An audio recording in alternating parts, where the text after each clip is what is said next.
Welcome to our deep dive into the new trading for a living. It's like more of a mental marathon than just a quick sprint to a hot stock tip, wouldn't you say? You got it. Elder really throws a curveball by, putting charts second to mastering your emotions as like the real foundation in the market. Is that how you approach trading? 100%. It's so easy to get swept up in the moment, chasing those quick wins, letting emotions take over. That focus on the mental game really makes Elder's work stand out. For sure.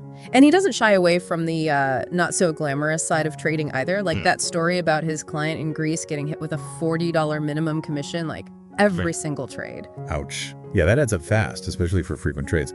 It's a good reminder that those small costs can really impact your bottom line. Totally. I mean, that seemingly small fee, right?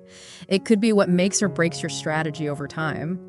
Elder's all about being super aware of everything asterisk that affects your decisions. It's like a slow leak in your boat. Even a tiny one can sink you eventually. Exactly. And speaking of avoiding disasters, Elder also dives into the whole guru thing in trading. It's interesting, right? Because he admits he gets called a guru sometimes, but then warns against blindly following anyone, even himself.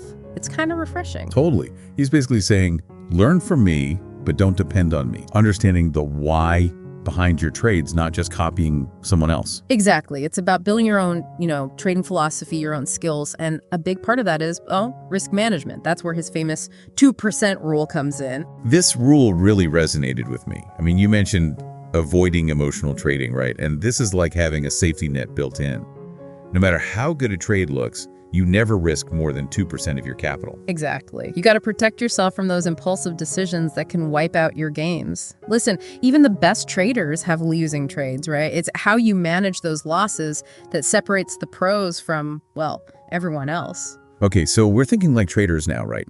But how do we actually, read the market and figure out where it's going next?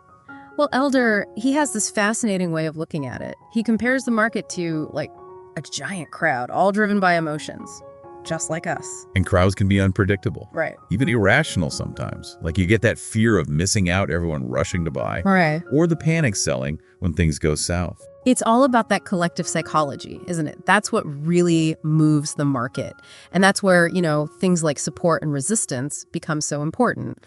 Those levels on the charts, I'll admit, they always seem kind of like magic lines to me. What's Elder's take on using them to understand how the crowd behaves? He wants us to see those lines as battle scars, marking where the buyers and sellers have clashed before. So like a historical record of their emotions playing out right there in the chart. Exactly. So you're looking at a stock chart, right? Support is that price level where it's bounced back up before. Like the crowd said, nope, this stock is bargain here, and they start buying again. And resistance is the opposite then. The ceiling where they say, okay, this is too expensive, time to sell. Exactly.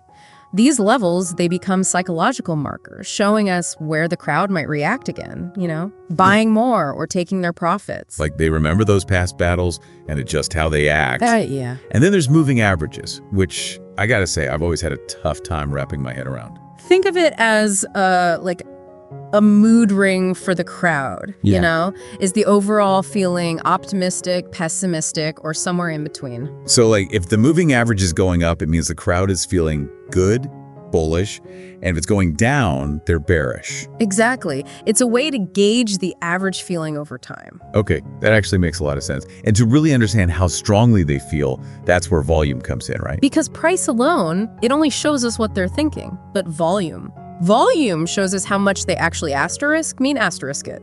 Right. It's the difference between someone politely agreeing with you and them jumping up and down with excitement. Exactly. And Elder, he combines those two, price and volume, in his force index. It's like seeing if they're putting their money where their mouth is. Okay, so we've tamed our inner trader, right? Learning to read the market crowd. But how do we actually put this into action? Pick the right trades. Well, we got to be careful not to follow the hype train. Just because everybody's talking about a stock doesn't make it a winner. It's like that saying, if you're hearing it on the news, it's already too late. Exactly. By then, the big players, they've already made their move. Elder's all about, scanning for those opportunities that fit your asterisk strategy, not chasing what everyone else is doing. So have a plan and stick to it. Don't get distracted by the noise. And speaking of plans, Elder has this trade APGAR score. What's that all about? Oh, it's really interesting. Just like doctors use the APGAR score to check on newborn babies, right?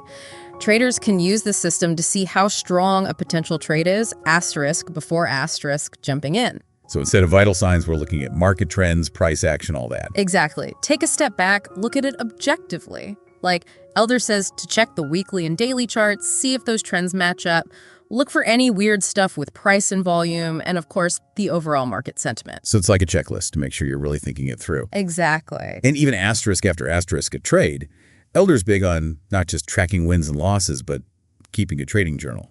Oh, absolutely. It's not just asterisk if asterisk you were right, but asterisk why. Asterisk why. Why'd you enter the trade? Why'd you exit? How are you feeling? What was the market doing? So even a profitable trade, you still got to analyze it, see if there's lessons to be learned. Exactly. The journal helps you see those patterns in your behavior, the good and the bad. Like, are you always winning with certain setups? You're making the same mistakes over and over. It's like having your own personal trading coach right there in your notebook. Well, we've covered a lot of ground in this deep dive into the new trading for a living. We talked about, managing those emotions, understanding the psychology of the crowd, and even evaluating our trades like a pro. It's been a great discussion. And remember, successful trading, it's not just asterisk about technical analysis. It's about mindset, managing risk, and always trying to improve. And Elder, he leaves us with one final thought. He talks about passing the book in the Forex market, how big banks hand off their trading positions around the clock.